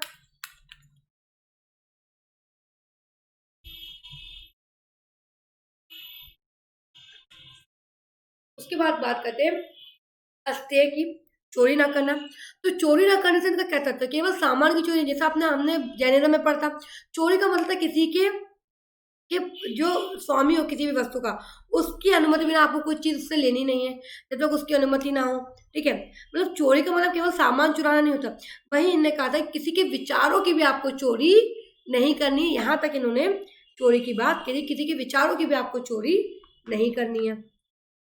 अपरिग्रह, आवश्यकता से अधिक वस्तुओं का संग्रह ना करना, मतलब व्यक्ति के पास जितना, ठीक है, व्यक्ति के पास जितना उसकी जरूरत हो उसी के हिसाब से सामान का जो होता है सामान उतना ही उसे संकलन करना चाहिए, किसी भी सामान का कलेक्शन जितना उसकी आवश्यकता है, आवश्यकता से ज्यादा उसे किसी भी धन संपदा सामान का संग्रह नहीं करना चाहिए। और 5वां कहते हैं ब्रह्मचार्य का पालन करना। तो ब्रह्मचार्य का पालन करना वहां भी जैनिज्म में, तो पहले जो 5 है वो हमारे जैनिज्म में भी पाए जाते हैं। ठीक है, जैनिज्म में भी पाए जाते हैं और जैन धर्म में भी उन 5 का पालन करने की बात कही, वही चीज हमारे ब्रह्मचार्य में भी पालन करने की बात करी गई है। तो ये जो 5 उन्होंने कहा है, कोई व्यक्ति गृहस्थ जीवन में है तो वो भी, मतलब सेलिबसी का मतलब केवल ये नहीं कि विवाह नहीं करना, सेलिबस में कि सरल बिल्कुल सादा भोजन करना, इन सब चीजों को भी वहां रिलेट किया गया है। ठीक है, तो ये चीज कही कि ब्रह्मचार्य का पालन करना, तो ये भी चीज है। तो 5 जो है वो हमारे जैन में और बुद्ध में दोनों में ही समान कहे गए हैं। ठीक है, तो वहीं जो जैनिज्म में तो जो गृहस्थ जीवन में जो लोग थे उनके लिए पहले 4 नियम फॉलो करना आवश्यक था। ठीक है, जो 5वां था वो उसे ना फॉलो करें क्योंकि गृहस्थ जीवन में, लेकिन यहाँ जो बात कही बौद्ध धर्म में गौतम बुद्ध ने ये कहा है कि जो पहले 5 उन सभी को, चाहे गृहस्थ जीवन वाला हो चाहे भिक्षु हो या भिक्षु नहीं, सभी को ये सब चीजें फॉलो करना है। क्लियर, अब जो 5 है वो केवल किसको, बौद्ध भिक्षुओं को फॉलो करना चाहिए क्योंकि 10 के 10 उन्हें फॉलो करना अनिवार्य है। तो नृत्य गायन का त्याग करना, तो आपको नृत्य नहीं करना है, गायन नहीं करना है। ठीक है, केवल वो चैंटिंग, आपको पता होगा कि चैंटिंग हमारे यहाँ होती है, तो चैंटिंग कर सकते हैं लेकिन मंत्र का उच्चारण कर सकते हैं, लेकिन गाना बजाना नृत्य डांस ये सब नहीं कर सकते हैं। सुगंध आदि का त्याग करना, फ्रेगनेंस मतलब जो अपने सेंट परफ्यूम्स होते हैं वो सब नहीं लगाना है, तो सुगंध आदि चीजों का इन्हें त्याग करना, ये सब चीजें बोली गई। असमय भोजन का त्याग करना, जैसे कि आपको होगा ना कि रात में भूख लग गई 2 बजे, मैगी बना के खा ली, तो जो भोजन है वो समय पे ही करना, जो उसका सही निश्चित समय है उसी समय पे आपको भोजन करना है। तो ये वो चीजें। कोमल सैया पर नहीं सोना, मतलब हमेशा क्या होगा, आपको जमीन पे सोना है, तो कभी भी कोमल सैया का त्याग करना है, आपको कभी भी कोमल सैया पे नहीं सोना है, ये चीज भी उन्होंने यहाँ कही। वही कामिनी कंचन का त्याग करना, मतलब सेक्सुअल थिंग्स जो चीजें होती है उन सबका आपको त्याग करना है, इसके बारे में भी हमारे बौद्ध धर्म में कहा गया। तो ये जो 10 शील है, ये 10 शाल है, 10 शॉल जो हम इंग्लिश में कहेंगे, उन सब चीजों का एक भिक्षु को 10 के 10 का फॉलो करना। वही जो टॉप 5 है, जो पहली 5 है, फर्स्ट 5, हर व्यक्ति को ये फॉलो करना चाहिए। क्लियर हुआ यहाँ तक? यहाँ तक किसी को कोई डाउट है?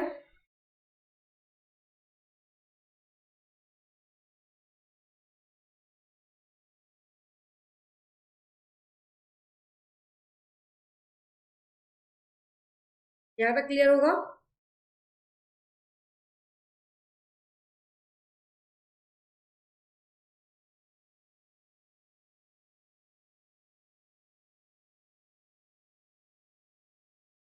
उसके बाद अब हम बात करते हैं दूसरी चीजों की, जैसे कि गौतम बुद्ध की प्रमुख दार्शनिक शिक्षाएं अब विवेचना निम्नलिखित है। अब उनकी कुछ फिलोसफिकल भी टीचिंग थी, तो जो उनकी फिलोसफिकल टीचिंग थी वो क्या कहती हैं, अब हम उसके बारे में देख लेते हैं। तो पहली तो है इनके अनीश्वरवादी, जो हमने अथीस्ट की बात कही थी, हमने कल ये चीज किसकी थी, अनीश्वरवादी की कंसेप्ट तो हमारे महावीर स्वामी ने भी दिया था, जिन्होंने किस चीज को माना है, जिन्होंने ये कहा कि सृष्टि का सृजन जो है वो एक नेचुरल चीज है, ना कि किसी परमात्मा है, किसी भगवान का उसमें कोई देन है। लेकिन यहाँ अगर हम बात करें अनीश्वरवादी, तो गौतम बुद्ध ने परमात्मा को तो नहीं माना, साथ ही उसने आत्मा को भी नहीं माना है।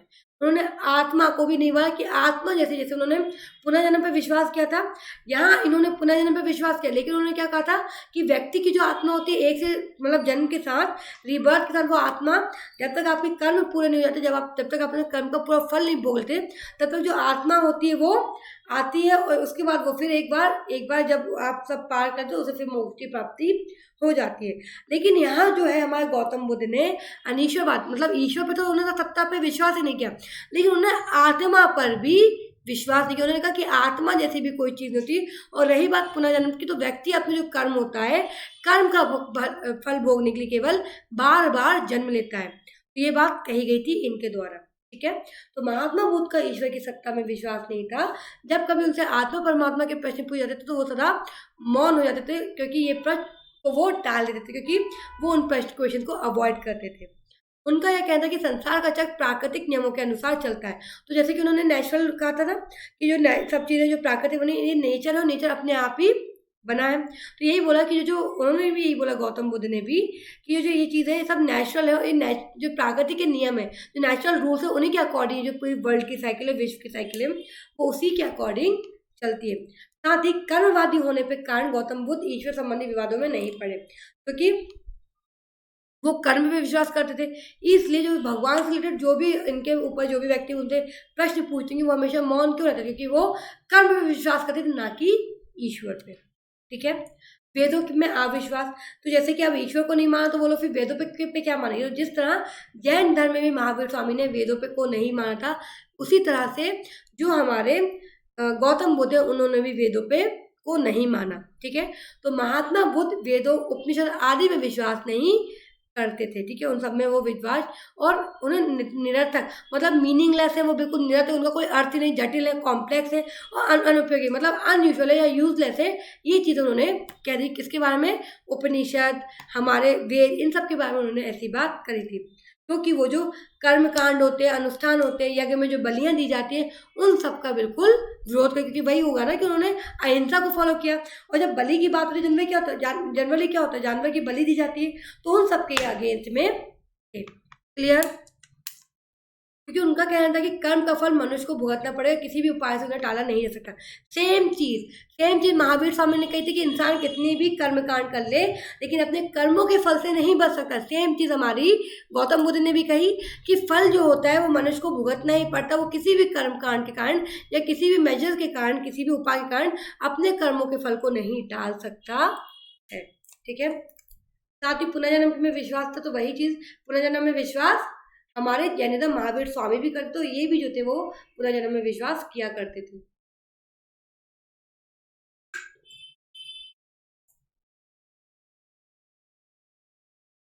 फिर ईश्वर और आत्मा की सत्ता को अस्वीकार करते हुए महात्मा बुद्ध थे वो पुनर्जन्म के सिद्धांत को मानते थे। तो क्या करते थे, पुनर्जन्म का सिद्धांत से मानते, लेकिन उन्होंने ये कहा कि ये इसलिए नहीं कि आत्मा एक से दूसरे शरीर में रहती, बल्कि इंसान के कर्म है तो भुगतने के लिए उसे बार बार जन्म लेना ही पड़ेगा, ठीक है।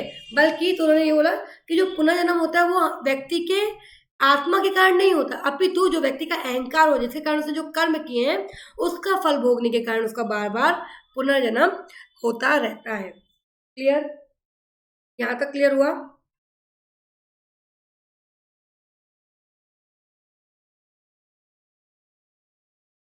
यहाँ तक क्लियर हुआ। फिर समानता की बात किसने कही थी, हमारे महावीर स्वामी ने भी बात की थी। समानता की बात की तो बौद्ध धर्म में निर्वाण का मार्ग प्रत्येक जीव के लिए खुला है। जो बौद्ध धर्म है उस पर निर्वाण का मार्ग प्रत्येक, चाहे वो महिला हो चाहे पुरुष हो। तो उन्होंने ना महिला पुरुष में कभी अंतर किया, ना ब्राह्मण और शूद्र, जो हमारे यहाँ जो कास्ट सिस्टम चलता आ था, सॉरी, जो हमारा कास्ट सिस्टम, जो वर्ण व्यवस्था है जिसमें हमने ब्राह्मण, क्षत्रिय, शूद्र, वैश्य, इनमें जो इन्हें बांट दिया, ये उन सब चीज़ों में विश्वास नहीं करते। ये जातिवाद में ये भी विश्वास नहीं किया करते। कौन अमीर है कौन गरीब है उन्हें उनसे कोई लेना देना नहीं था, केवल उन वो सभी की मनुष्य की समानता में विश्वास किया करते। इसलिए जो जैन थे उसमें तो बाद में महिलाओं की एंट्री थी, लेकिन इन्होंने स्टार्टिंग से ये समानता में विश्वास रखा करते थे कि महिला और पुरुष जो है वो एक समान होते हैं। बुद्ध ने जन्म पर आधारित जाति व्यवस्था का विरोध किया। तो वही हुआ कि क्या हुआ था कि जो हमारा वैदिक काल था उसमें क्या था कि व्यक्ति जैसा कर्म करता है उस जाति का वो कहलाता, तो उस वर्ण का वो कहलाता। लेकिन जैसे हमारा उत्तर वैदिक काल आया तो क्या हुआ, वो पिता का जो वर्ण होगा वही बच्चे का वर्ण होगा, ये आ गई थी। तो मतलब जन्म के बेस पे जो कास्ट सिस्टम की हुई थी उसका वो उसने हमेशा गौतम बुद्ध ने जो था वो उनका विरोध किया गया। साथ ही जो ये ऊंच नीच की जो चीज़ें थी उनमें कभी विश्वास नहीं करते। जो छुआछूत जैसे मैंने आपको बताया ना, चांडाल जो चमार, चांडाल जो कुछ जाते हैं जिनके के लिए जो आज भी हमें कई जगह इन सब में छूआछूत देखने को मिलती है। गौतम बुद्ध ने सोचो इतने वर्ष पहले, मतलब आज से ऑलमोस्ट 2500 साल पहले उन सब चीज़ों को नकार दिया था, और वो उन सब चीज़ों को कभी भी नहीं अलग अलग नहीं मानते थे, इसलिए ये कभी भी भेदभाव को नहीं मानते थे। क्लियर। और फिर बात करते हैं अहिंसा की। तो महात्मा बुद्ध ने अहिंसा का उपदेश जनसाधारण को, ठीक है, महात्मा बुद्ध ने अहिंसा का उपदेश जनसाधारण को दिया है। मनुष्य को सदा हिंसा से बचना चाहिए और किसी भी मनुष्य या अन्य प्राणी को कष्ट या पीड़ा नहीं पहुंचाई जानी चाहिए। तो वही हुआ कि इन्होंने भी अहिंसा पे फोकस किया। जैसे मैंने कहा कि अहिंसा पे,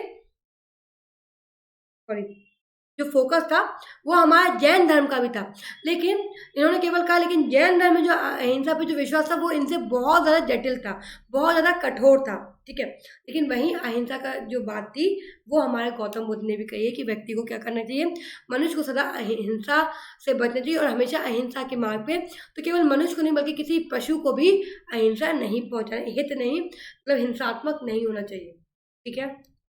उसके बाद परम लक्ष्य निर्वाणा। तो ये आपको पता होगा कि निर्वाणा, चाहे जैन की बात करूं मैं, चाहे बुद्ध की बात करूं, अल्टीमेट गोल क्या था, मोक्ष की प्राप्ति, निर्वाण की प्राप्ति। तो मोक्ष की प्राप्ति प्राप्त, और ये क्या होता है, कब इंसान को मिल पाता है, जब वो अपने सारे कर्मों का फल भुगत लेता है। तो किसी भी धर्म को जो अल्टीमेट गोल है उसे क्या माना गया है, उसे क्या माना गया है, उसे केवल निर्वाण ही माना गया है। तो महात्मा बुद्ध ने कहा था कि मनुष्य का सर्वोच्च उद्देश्य निर्वाण प्राप्त करना है। निर्वाण का शाब्दिक अर्थ बुझ जाना है, ठीक है, कि मतलब निर्वाण मतलब होगा कि व्यक्ति निर्वाण, कि वो व्यक्ति क्या हुआ, अब उसने मोक्ष प्राप्त कर लिया है और अब वो जो डेथ और बर्थ की साइकिल है उससे वो फ्री हो गया, मतलब वो बुझ जाना, मतलब वो शांत हो गया, मतलब उसने पूरे जो उसके कर्म थे, चाहे इस जन्म के हो चाहे पिछले जन्म के हो, सब कर्मों को भोग कर उसने मोक्ष की प्राप्ति कर ली है।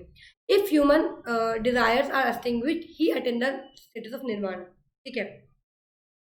तो एक निर्वाणा कब हुआ, जब उसकी मृत्यु हो गई, और एक निर्वाणा की बात कब कही, कि जब वो अपने जितनी भी डिजायर थे। तो दो तरह के निर्वाण की बात करिए, जो डेथ उसे महापरिनिर्वाण का है, और निर्वाण कब का महात्मा बुद्ध ने, जब उन्होंने जो अपनी सारी तृष्णा है, जो अपनी सारी वासना है, जो अपनी सारी डिजायर्स हैं, जब उनकी समाप्ति कर दी, तो उसे कहा उन्होंने कि निर्वाणा प्राप्त करना। और निर्वाणा के बाद जब उन्होंने हर चीज़ देख ली, व्यक्ति को सब देख लो, तो जब वो मृत्यु होती तो उसे हम कहते हैं महापरिनिर्वाण। तो दोनों में, चाहे जैन में हो चाहे बुद्ध में, दोनों के अल्टीमेट गोल क्या है, निर्वाण की प्राप्ति करना। तो जितनी भी आपके अंदर तृष्णा है उन सबको बुझा देना ही निर्वाण की प्राप्ति है। और जितने भी आपके जो मानव के आगमन के जो बंधन है, जितने भी बंधन है, जितनी भी अटैचमेंट्स है, उन सबसे अपने आप को फ्री करना ही निर्वाणा कहा गया है। आई होप गाइस यहाँ से सबको सब कुछ क्लियर होगा। अब हम नेक्स्ट क्लास में इसके आगे का पढ़ेंगे। तो गाइस सब्सक्रिप्शन नहीं लिया है तो ले लीजिए, क्योंकि सारे मेरे कोर्सेज आप लोगों को फ्री ऑफ कॉस्ट अवेलेबल लेंगे। कुछ कोर्सेज के लिए आपको सब्सक्रिप्शन लेना पड़ेगा। तो गाइस बिना देर करे सब्सक्रिप्शन ले लीजिए, क्योंकि मेरे जो कोर्सेज है ऑलरेडी नवंबर में ऑलरेडी मैंने यूनिट 4 इस मंथ, सॉरी पेपर 4 इस मंथ में end of the month complete करवा दूंगी। साथ ही नेक्स्ट मंथ हम लोग पेपर 3 का एनवायरमेंट का पार्ट भी कंप्लीट करवा दूंगी। साथ ही मेरे जो फैब में है वो इकोनॉमिक्स का जो पार्ट है वो भी मैं वहाँ कंप्लीट करवाऊंगी। तो अलग अलग मंथ में मेरे अलग अलग कोर्सेज जो मैं आपको देने वाली हूँ। तो गाइस सब्सक्रिप्शन ले लीजिए, नहीं कहीं आप बहुत लेट ना हो जाए। जैसे मैंने कहा है कि 1 दिसंबर को हमारा फैसला जाएगा, उसके बाद अगर एमपीपीएससी कैलेंडर निकाल देते तो याद रखिएगा बहुत जल्दी एग्जाम होंगे। और हो सकता है कि कभी भी आप अगर मेंस की तैयारी करना है, आपको प्री देना है मेंस के लिए बिल्कुल, तो प्री के पहले कम से कम आपका 50% से 60% मेंस का कोर्स कंप्लीट होना चाहिए। ये अनिवार्य, तभी जाके आप 3 महीने में मेंस की तैयारी करेंगे। तो याद रखिएगा जैसे ही डिसीजन आएगा तो प्री 2020 के प्री के बाद मेंस भी बहुत कम समय में हो जाएगा। तो आपको मुश्किल से 90 दिन का ही टाइम मिलेगा। तो याद रखिएगा, इसलिए हमेशा जो है तो आप लोग ये कंप्लीट कर लीजिएगा। एंड सब्सक्रिप्शन नहीं लिया तो ले लीजिए, आप ऐसा ना हो कि आप लोगों को देर हो जाए लेने में, और लेट लेंगे तो कोर्स भी फिर लेट ही कंप्लीट होगा। तो 1 बजे मेरी रोज इंडियन पॉलिटी की क्लास होती है, जो हम बहुत जल्दी कंप्लीट वाइंड अप कर देंगे, और वाइंड अप होने के बाद हम इसमें सोशियोलॉजी के पोर्शन को एड ऑन करेंगे। साथ ही 3 बजे जो होगी वो मैंने एंशिएंट हिस्ट्री की क्लास है, वो हम लोग जो पढ़ रहे हैं, जो अभी आपने देखिए हम लोग पढ़ ही रहे हैं एंशिएंट हिस्ट्री। तो इसमें हमने आज बुद्ध का ये पार्ट किया, 2 क्लासेस में हम बुद्ध को कंप्लीट करके फिर मौर्योत्तर काल, गुप्त और गुप्तोत्तर काल, 4 जो टॉपिक बचे इन सबको, लेकिन इसमें बहुत टाइम लगेगा। ऑलमोस्ट मैं कहूँगी कि इसमें पूरा महीना लग जाएगा। ये वाला भी मतलब ये भी तो नवंबर तो लगेगा, दिसंबर भी हो सकता है हमारा पूरा इसमें लग जाए। क्योंकि जैसे मौर्य काल में हम हर्यक वंश पढ़ेंगे, फिर मौर्य वंश पढ़ेंगे, उसके नहीं उसमें नंद वंश भी आएगा, फिर मौर्य वंश आएगा, फिर हमारा कुषाण वंश आएगा, सतवाहन, शुंग वंश, तो इस तरह के कई वंश आएंगे, ठीक है, सातवाहन आएंगे, फिर गुप्त में पढ़ेंगे, तो अलग अलग काल हमें पढ़ना है, तो याद रखिएगा। और रात में 9 बजे हम टॉपिक वाइज एमसीक्यूज को सॉल्व करते हैं। दिवाली के बाद हम लोग, मतलब अभी तो ये जैसे आप सबको पता है प्रीमियड क्लास है, रिकॉर्डेड क्लास है, लेकिन बहुत जल्द मैं आपके लिए प्रारूप लेखन की क्लास भी लाने वाली हूँ, ठीक है। तो वह जो कीमत है, 1 साल की जो कीमत है मात्र 8,800 रुपये है, वही 2 साल की कीमत है 12,800 रुपये। लेकिन वहां पर भी आप मेरा कोड लगाएंगे, क्योंकि वैशाली VAISHL है, तो आपको जो है ये मेरा कोड है, आप ये पुट करेंगे तो आपको 10% का डिस्काउंट मिलेगा, और 1 साल का सब्सक्रिप्शन मात्र आपको पड़ेगा 7,920 का, वहीं 2 साल का पड़ेगा 11,520 का। हम आपके एक सब्सक्रिप्शन में आप सारे टीचर्स के वीडियो दे सकते हैं, साथ ही आपका प्री और मेंस पूरा हम कवर करवाएंगे, ठीक है। So thank you guys, thank you so much. कोई भी डाउट तो आप मुझे कमेंट बॉक्स में बता दीजिएगा। उसके अलावा अगर आपको फिर भी डाउट आपके सॉल्व नहीं होते, तो आप मुझे टेलीग्राम पे लेट्स टेक एमपी एग्जाम जो है ग्रुप पे, टेलीग्राम पे उसे ज्वाइन करना नहीं भूलेगा। वहाँ हम सारे एजुकेटर्स एडमिन है, तो वहाँ आपके क्वेरी को भी सॉल्व कर देंगे। तो thank you guys, thank you so much, bye bye, take care, have a nice day, bye.